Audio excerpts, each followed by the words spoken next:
अस्सलाम वालेकुम। हमारा जो आज का टॉपिक है वो है इनफाइनाइट स्क्वायर विल। ये जैसे कि आपको पहले भी मैं बता चुका, हम ये 5-6 बुक्स फॉलो कर रहे हैं। जो हमारी लीड बुक्स है वो है introduction to quantum mechanics, second edition हम इसका देख रहे हैं। तो ये वाला टॉपिक आप जेटली से भी देख सकते हैं, लिबाफ वगैरह से भी देख सकते हैं। मेनली हम जिस बुक को अभी फॉलो करें वो है हमारे पास जो सीरियल नंबर 1 पर है, इनफाइनाइट स्क्वायर विल, जो आज का हमारा टॉपिक है। इसकी एक डेफिनेशन है, स्केल में एक डेफिनेशन है, उसमें हमने ये कहा गया है कि इसका जो पोटेंशियल है, this is the infinite square will. अब इसका ये देखें, पोटेंशियल ज़ीरो से ए के दरमियान जो इसका पोटेंशियल है वो ज़ीरो है, और ज़ीरो से ए के अलावा लाइक ज़ीरो से इस साइड पर जाएं, लेफ़्ट साइड पर जाएं तो पोटेंशियल इसका अनडिफाइन है, और ए से राइट साइड पर जाएं तो इसका पोटेंशियल क्या है, वो अनडिफाइन है, बहुत ज़्यादा पोटेंशियल है। इट्स मीन ये वाला जो एरिया है ये आउटसाइड द वेल है, ये वाला एरिया आउटसाइड द वेल है, और ज़ीरो से ए के दरमियान ये जो सारा एरिया है वो इनसाइड द वेल। जो इनसाइड द वेल पोटेंशियल है वो हमारे पास क्या है, ज़ीरो है, और जो आउटसाइड द पोटेंशियल है वो हमारे पास क्या है, अनडिफाइंड है। ज़ाहिर है कि अगर potential outside the well undefined होगा तो वहाँ पर जो प्रोबेबिलिटी हम नॉर्मली लेते हैं वो हमारे पास आती है, प्रोबेबिलिटी वेव फंक्शन की ज़ीरो होगी, क्योंकि ये वो पॉइंट है जहाँ पर पार्टिकल की प्रोबेबिलिटी क्या होती है, ज़ीरो होती है। और सारी की सारी प्रोबेबिलिटी वो लाई कहाँ करे, ज़ीरो से ए के दरमियान लाई कर रही है। ठीक है, अब इनसाइड द वेल ज़ीरो से ए के दरमियान है, ज़ीरो से ए, ज़ीरो से लेस देन एक्स से लेस देन ए। तो इनसाइड द वेल हमारे पास जो पोटेंशियल है वो क्या आ रहा है, वो ज़ीरो आ रहा है, और आउटसाइड द वेल हमारे पास पोटेंशियल क्या है, वो अनडिफाइंड आ रहा है। ठीक है, अब आउटसाइड वेल हमारे पास प्रोबेबिलिटी क्या होगी, वेव फंक्शन की ज़ीरो है। अब हम इनसाइड द वेल देखते हैं, इनसाइड द वेल जो कि इंटरेस्टेड पार्ट हमारा अब इनसाइड द वेल हो गया, आउटसाइड द वेल की अभी ज़रूरत नहीं है। इनसाइड द वेल हमारे पास पोटेंशियल क्या आ रहा है, V x is equal to zero आ रहा है। हमारे पास Schrodinger equation is this one, तो v inside the well zero हो गया, तो ये पार्ट इसका ज़ीरो हो जाएगा, तो हमारे पास ये वाली इक्वेशन बच जाएगी। इसको मज़ीद सिंप्लीफाई करें, डेल स्केयर साई और डेल, इसको माइनस एच कट बार स्केयर और 2m को इस साइड पर ले जाएं, मज़ीद सिंप्लीफाई करें तो आपके पास ये पार्ट आ जाएगा। तो इसको मज़ीद मैंने इसको के स्केयर का नाम दे दिया है। तो के, what is the k, 2me over h cut, 2me under root over h cut, ये हमारे पास एक इक्वेशन आ गई सिंपल हार्मोनिक ऑसिलेटर की। ठीक है, अब नॉर्मली इसमें जो एनर्जी हम लेते हैं, एनर्जी को must be greater than equal to zero लेंगे। अगर हम एनर्जी को लेस लेंगे तो ये नॉर्मलाइजेबल नहीं होगा। ये आप प्रॉब्लम ये 2.2 भी देख लें, क्योंकि एनर्जी उसमें लेस या ज़ीरो या लेस लेंगे तो वो हमारे पास नॉर्मलाइजेड है। तो इसलिए एनर्जी को हम नॉर्मली इसमें ग्रेटर देन या इक्वल टू ज़ीरो लेते हैं। अब जब एनर्जी ग्रेटर होगी तो के डेफिनेटली शुड बी ग्रेटर, ये भी के भी ग्रेटर होगा देन ज़ीरो से। अब ये इक्वेशन जो हमारे पास है, ये हमारे पास सिंपल हार्मोनिक ऑसिलेटर की इक्वेशन है। इसका एक जनरल सॉल्यूशन हमने पढ़ा था, एक्सपोनेंशियल फॉर्म में भी हम लिखते हैं और इस फॉर्म में भी लिखते हैं, जो साइन ए sine k x plus B cos के एक्स। ये है हमारे पास वेव फंक्शन जो आ रहा है। हमने, हमारा जो टारगेट है, हमने वो वेव फंक्शन फाइंड करना। वेव फंक्शन फाइंड करने के लिए हमें कांस्टेंट ए की वैल्यू भी फाइंड करनी है, कांस्टेंट बी की वैल्यू भी फाइंड कर, ओके व्हाट इज द के बी हमने फाइंड करना है। तो ए और बी नॉर्मली हम बाउंड्री कंडीशन से इसको फाइंड आउट करते हैं, कोई स्पेसिफिक बाउंड्री कंडीशन हम लगाते हैं तो वहाँ से हमारे पास ए और बी की वैल्यू आ जाती है। ठीक है, अब तो वो बाउंड्री कंडीशन है क्या साई की, what are the appropriate boundary condition of the psi, of the psi. ठीक है, अब जैसे आपको हमें पता है कि outside the well V x क्या है, zero. Outside the well V x क्या है, ज़ीरो है, और वेव फंक्शन क्या होगा, वी एक्स है इन्फिनिटी, और वेव फंक्शन हमारे पास ज़ीरो है। तो एक हमने बाउंड्री डिफाइन करनी है जिसका एक साइड पर प्रोबेबिलिटी हो और दूसरे साइड पर प्रोबेबिलिटी ज़ीरो। तो इस जो बाउंड्री कंडीशन थी जहाँ पर वी एक्स अनडिफाइंड था आउटसाइड द वेल, अब हम एक बाउंड्री की तरफ ले आते हैं कि इसको ए की तरफ ले आते हैं कि ए पर भी हमारा पास वेव फंक्शन क्या हो, ज़ीरो हो, क्योंकि ये वो पॉइंट है, यहाँ पर ये देखिए, ये वो पॉइंट है जहाँ पर पोटेंशियल बहुत ज़्यादा है। इस पॉइंट के बाद हमें पोटेंशियल ज़्यादा मिल रहा है और यहाँ पर पोटेंशियल क्या है, जो ये वो पॉइंट, तो डेफिनेटली यहाँ पर और यहाँ पर भी वेव फंक्शन को हम ज़ीरो लेंगे, क्योंकि यहाँ पर और यहाँ पर पोटेंशियल हमारे पास ज़्यादा है। जब पोटेंशियल ज़्यादा होगा तो इसलिए हमें उसको वेव फंक्शन को कंटिन्यूस करने के लिए हम ये कह रहे हैं कि जो wave function at point zero है वो भी ज़ीरो है और wave function at point A है वो भी ज़ीरो है। तो हमारे पास वेव फंक्शन कहाँ पर ज़ीरो हो रहा है, पहले तो सिर्फ आउटसाइड पर ज़ीरो है, अब उसमें ज़ीरो पॉइंट भी इंक्लूड हो रहा है, ए पॉइंट भी इंक्लूड हो रहा है। पहले तो x is less than zero पर वो ज़ीरो था, अब उसमें ज़ीरो पॉइंट भी इंक्लूड हो रहा है और ए पॉइंट पे ये इक्वल भी आ रहा है। अब हमने मालूम करनी है ए और बी की वैल्यू। ए और बी की वैल्यू क्या है, पहले हम करते हैं जब x approaches to zero, x की वैल्यू हम ज़ीरो पुट करें, इधर ज़ीरो आ जाएगा, ये भी ज़ीरो पुट करेंगे, एक्स की जगह ज़ीरो पुट करेंगे तो हमारे पास वैल्यू आ जाएगी A sine zero B sine zero. Cos zero क्या होता है, 1 होता है तो बी आ जाएगा, साइन ज़ीरो 0 होता है तो ये सारा ज़ीरो हो गया। तो ये वैसे ज़ीरो है किस पॉइंट के ऊपर, this one, because of the this one, तो इसलिए बी हमारे पास क्या आ गया, ज़ीरो। ये तो हमें पता लग गया बी ज़ीरो, ठीक है। तो इक्वेशन 2 हमारे पास क्या बनेगी, बी जब ज़ीरो होगा तो वेव फंक्शन हमारे पास क्या बच जाएगा, ए साइन के एक्स, ठीक है। अब हमने ए की वैल्यू मालूम करनी है। इसी तरह हम प्रोबेबिलिटी जो बाउंड्री कंडीशन है वो एट एक्स इक्वल टू ए कर लेते हैं, उसी की जगह पर जब एक्स को ए की पुट करेंगे, लाइक यहाँ पर ए पुट करेंगे, ठीक है, ए पुट करें साइन ए साइन के ए प्लस बी कॉस के ए, बी तो ज़ीरो है तो हमारे पास क्या बचा, ए साइन के ए, तो साइन ए हमारे पास क्या बचा, ए साइन के ए, क्योंकि इसमें बी ज़ीरो तो वो कॉस वाली टर्म सारी के सारी ज़ीरो हो गई, ठीक है। अब साई ए एट एक्स इक्वल टू ए, साई ए क्या है हमारे पास, ये हमने कंडीशन की, एट एक्स इक्वल टू ए, साई ए क्या होगा, वो ज़ीरो होगा, तो ये ज़ीरो हो गए, तो ये हमारे पास बच गई equation, zero equal to A sine k A. अब इसमें जो प्रोडक्ट रूल होता है, either A is equal to zero और either sine k is equal to zero, ठीक है।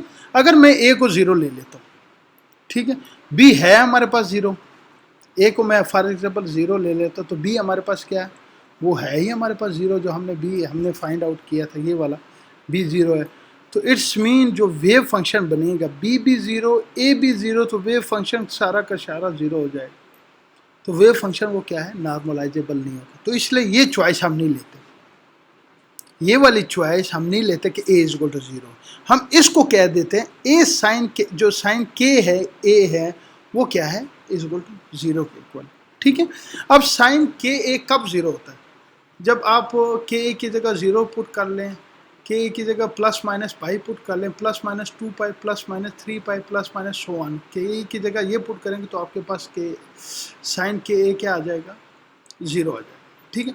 अब इसमें भी एक प्रॉब्लम है, इसमें भी ज़ीरो आ रहा है, इसमें भी ज़ीरो, फॉर एग्जाम्पल के को मैं ज़ीरो पुट करता हूँ तो साइन ज़ीरो क्या हो जाएगा, वो तो सारा का सारा ज़ीरो हो जाएगा, तो साइन के साथ ये सारे के सारी टर्म ज़ीरो हो जाएगी।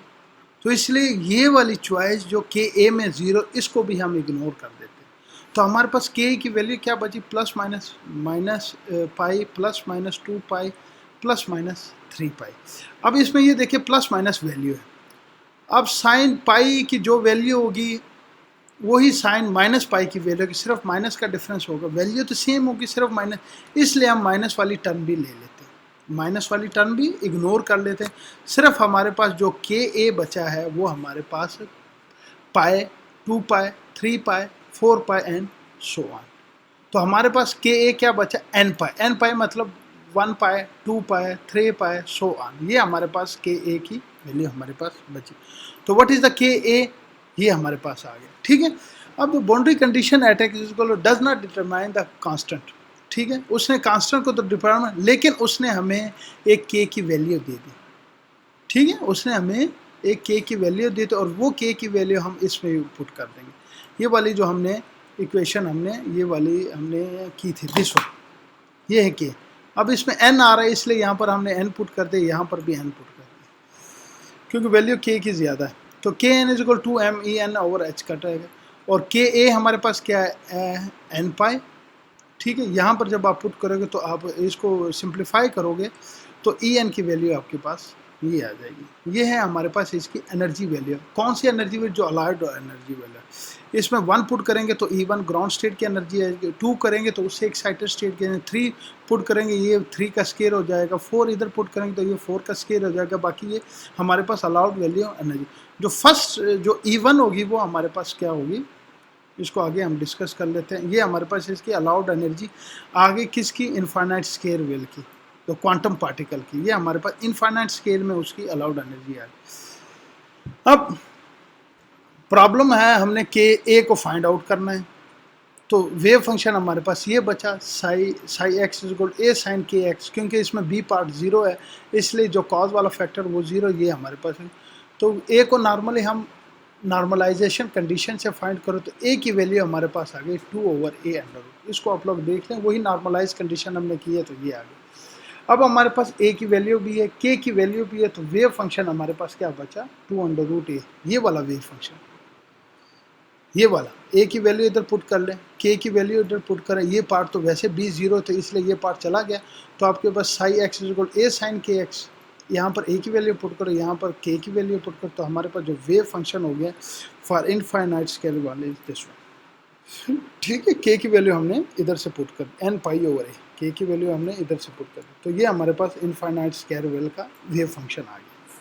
ठीक है, जो इनसाइड द वेल है ये वेव फंक्शन आ गया, जो सोल्यूशन है श्रोडिंगर इक्वेशन। अब इसको हमने प्लॉट किया, ये हमने इसको प्लॉट किया, इसमें n इज इक्वल टू 1 किया तो हमारे पास ये प्लॉट है, n इज इक्वल 2 किया तो ये प्लॉट है, n इज इक्वल टू 3 किया तो ये प्लॉट, n इज इक्वल 4 करेंगे तो इसी तरह के प्लॉट आ जाएगा। n is equal to 1 solution, इसको हम कहते हैं ग्राउंड स्टेट का सोल्यूशन है।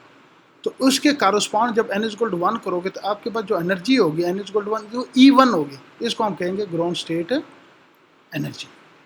ठीक है, इसको हम कहें ग्राउंड स्टेट एनर्जी, और ये वही लोएस्ट स्टेट एनर्जी होती है। For other n whose energy increase in proportional to n square, जैसे जैसे हम एन बढ़ेंगे उसकी एनर्जी क्या होगी? एन स्केयर से बढ़, उसको हम एक्साइटेड स्केयर। एन स्केयर का इसलिए यहाँ पर आया है ये this is the n square. जाहिर हर एनर्जी इसकी बढ़ रही है एन स्केयर के हिसाब से, एन 2 करोगे तो 2 की पावर 2 4 हो जाएगी, तो ये हमारे पास एन स्केयर की वैल्यू आ गई, तो इसको हम कहेंगे एक्साइटेड स्केयर। अब इसमें इस वेव फंक्शन की कुछ प्रोबेबिलिटीज़ हैं, ये देखें यहाँ पर एक हमारे पास इवन फंक्शन आ रहा है, ये पूरा का पूरा ऑड फंक्शन आ रहा है। ये देखें ये इवन ऑड, ये इवन ऑड कैंसिल हो गया, ये देखें ये इवन ऑड, फिर ये हमारे पास इवन बच गया। तो इसमें पहले इवन आया फिर ऑड आया with respect to centre of the well. ये आप डिफाइन कर लें कि इवन फंक्शन क्या होता है, ऑड फंक्शन क्या होता है, ये आप देख लेना। ये देखिए ये इवन आ रहा है, ये इवन ऑड, अब ये देखें इवन ऑड, ये इससे कैंसिल होगा तो हमारे पास वही ऑड इवन फंक्शन ये वाला बच जाएगा। तो इसमें इवन ऑड इवन, साई 1 क्या है? इवन आ रहा है, साई 2 ऑड आ रहा है, साई 3 हमारे पास क्या आ रहा है? इवन आ रहा है। इसी तरह हम जैसे जैसे बढ़ते जाएंगे ये अल्टरनेट फंक्शन चेंज करता जाएगा। अब दूसरी बात यहाँ पर देखें, एक होता है नोड, नोड वो पॉइंट होता है जहाँ पर एनर्जी क्या हो? जीरो। ये भी नोड है, यहाँ पर एनर्जी जीरो, ये भी नोड है, यहाँ पर एनर्जी जीरो, ये भी नोड है, यहाँ पर एनर्जी जीरो, ये भी नोड है, ये भी नोड है, ये भी नोड है, ये भी नोड है, यहाँ पर एनर्जी, ये एंटी नोड होता है ये वाला जहाँ पर एनर्जी मैक्सिमम हो, लेकिन देयर डिफरेंट, ये एंटी नोड, ये भी नोड है। नोड में नॉर्मली सबके इनिशियल और फाइनल पॉइंट को हम इग्नोर कर लेते हैं, इसका भी पहला और आखिरी पॉइंट इग्नोर कर, तो इसमें नोड एक भी नहीं है, पहला और आखिरी कर दे, इसमें नोड हमारे पास एक आ रहा है, पहला और आखिरी नोड इग्नोर करके इसमें नोड हमारे पास क्या आ रहा है? 2 आ रहा है, यानी कि इसमें 0 नोड है, इसमें पहला नोड है, इसमें 2 नोड है। जैसे जैसे हम बढ़ते जाएंगे इसके नोड की पावर तादाद बढ़ती जाएगी। और दूसरा हमने कहा कि ये जो वेव फंक्शन है वो क्या होगा? ऑर्थोगोनल होगा। वेव फंक्शन ऑर्थोगोनल का यही मतलब होता है कि आप जब इनका डॉट प्रोडक्ट लेंगे डिफरेंट, तो वो हमारे पास क्या आएगा? 0 आएगा। ठीक है, 0 आएगा। अब इसको आप लोगों ने प्रूफ कर देना। जब m does not equal to 0 होगा तो ये क्या आएगा? हमारे पास 0 आएगा। जब m इज इक्वल n होगा तो वो हमारे पास क्या है? 1 आएगा। 1 इसलिए आएगा क्योंकि वो नॉर्मलाइज हो जाएगा, नॉर्मलाइज होगा तो ये हमारे पास हो। इसमें ऑर्थोगोनल प्रॉपर्टी और नॉर्मलाइज प्रॉपर्टी हमने इसको देख लिया, इसको कर दिया। अब हमारे पास कंप्लीट, और ये कंप्लीट सेट है। इसकी चौथी प्रॉपर्टी जो वेव फंक्शन की है, जो वेव फंक्शन हमारे पास साई एक्स आया है, दिस वन, ये साई एक्स जो आया है, इसकी हम प्रॉपर्टीज़ देख रहे हैं। इसकी जो चौथी प्रॉपर्टी वो कंप्लीट हमारे पास वेव फंक्शन है। वो इस तरह के आपके पास वेव फंक्शन को हमने लीनियर कम्बिनेशन में इस तरह एक्सप्रेस कर सकते हैं। तो यहाँ पर साई एक्स की वैल्यू हमने लगा दी जो हमने कि 2 और a अंडर दिस वन, तो ये हमारे पास आ गया। अब यहाँ पर हम एक फंक्शन यूज़ करते हैं फोरियर सीरीज। आप लोगों ने ये this is the Fourier series, एक किस्म की फोरियर सीरीज जो सम सीरीज होती है हम in term of sine and cosine. Cosine term तो इसमें जीरो हो गया, तो इसमें साइन टर्म आ रहे, तो they are the called Fourier series. अब किसी भी function, any function can be expand in this phase का डायरेक्टलेट थ्योरम, इस थ्योरम को हम कहते हैं। कोई भी फंक्शन फोरियर सीरीज में है तो इसको डायरेक्टलेट फाइंड करते हैं। अब इसमें हमने कोएफिशिएंट की वैल्यू मालूम करनी Cn, वो हम फोरियर ट्रिक से मालूम करें। Cn की वैल्यू हम करेंगे, जो हमारे पास फंक्शन है वो हमने कॉम्प्लेक्स कॉन्जुगेट साई m के साथ ले लिया, ठीक है। फंक्शन हमने लगा दिया, इसकी वैल्यू हमने ये लगा दी एफ एक्स हमारे पास जो वेव फंक्शन है दिस वन, ये आ गया, यहाँ पर आप लगा दें। अब psi m star psi n star, जाहिर है जब इक्वल होंगे, m is equal to n होगा तो ये क्या होगा, 1 आएगा, m does not equal to 0 हो जाएगा, ठीक है। तो इसलिए ये हमारे पास क्या आ जाएगा, क्रोनिकल डेल्टा।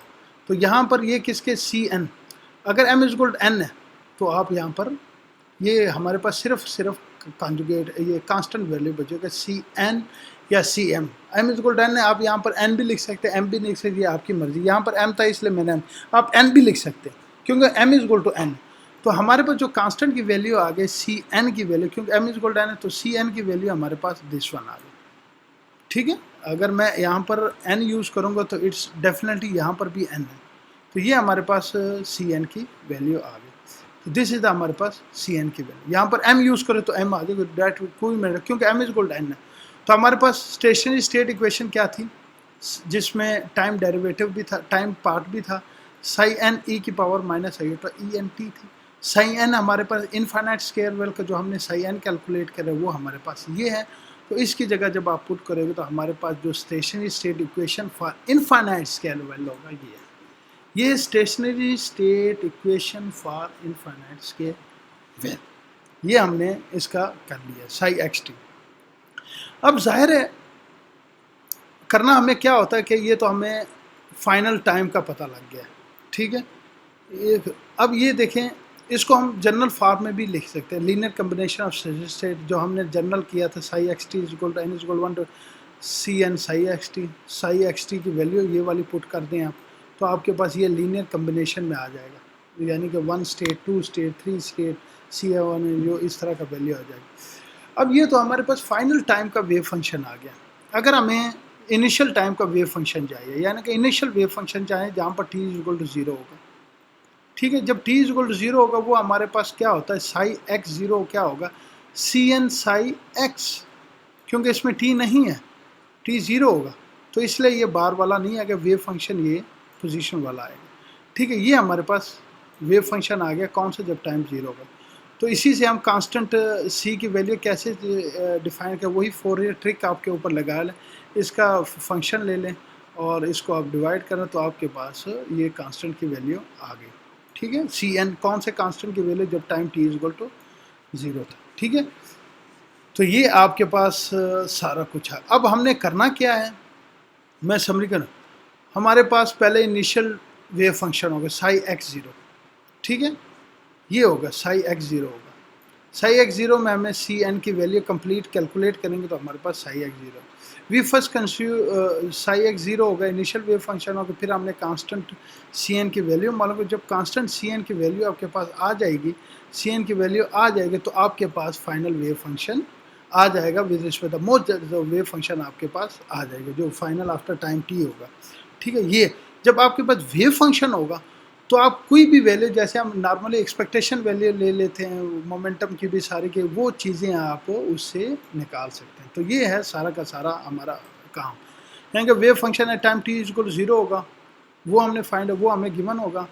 Cn हमने करना है, Cn को करने कैलकुलेट करने से फ़ायदा ये होगा, हमारे पास साई एक्स टी आ जाएगा। जब वेव फंक्शन आ जाएगा, कंप्लीट वेव फंक्शन आ जाएगा, तो बाकी जो पहले चैप्टर में हमने किए, बाकी डायनामिक जो भी वेरिएबल होगा वो हम इसको कैलकुलेट कर सकते हैं। तो ये है सारा प्रोसीजर जो हमने इनफाइनाइट स्केल के, इसमें ये आ रहा है कि the procedure calculation of other form of potential are exactly the same for the infinite scale except the function form of steady state and the allowed energy E n would be different in that case, क्योंकि इसमें allowed energy states हमारे पास इसमें different है। तो ये है हमारा आज का टॉपिक। तो ये ऑलरेडी भी हो गया है, तो अभी भी कोई क्वेश्चन हो गए तो इंशाल्लाह हम नेक्स्ट लेक्चर में इसको डील करेंगे। ओके, अल्लाह हाफिज़।